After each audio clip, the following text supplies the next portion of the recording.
Hey gang, welcome back to another week of online lectures for exercise physiology. This week we're really going to be hammering down on the nervous system. So essentially, how do you get the signal from your brain to your muscle and your muscle to your brain? How are we going to start integrating movement?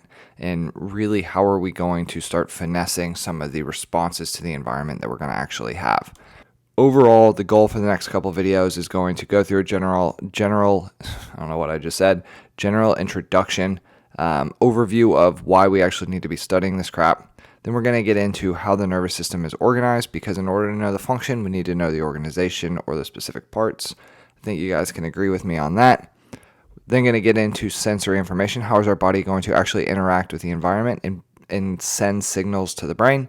Then we're going to get into motor control and function, and then we will have a little bit of a summative slide base there. I also took some notes. I don't know if you can see that.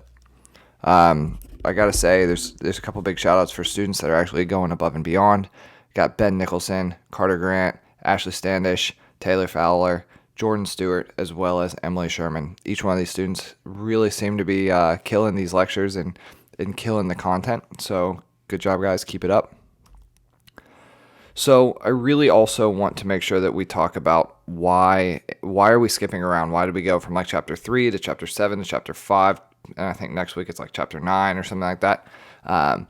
Essentially, what we're trying to do is we're trying to put together the most cohesive picture. So the way that the textbook lines things out isn't necessarily what I agree with as the best way to start seeing the big picture faster.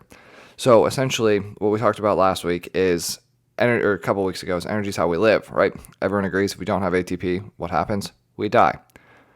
The nervous system, or the way that the brain interacts with muscle, whether it's smooth muscle or skeletal muscle, as well as organs and glandular structures, is going to essentially be how we're initiating our response to an environment.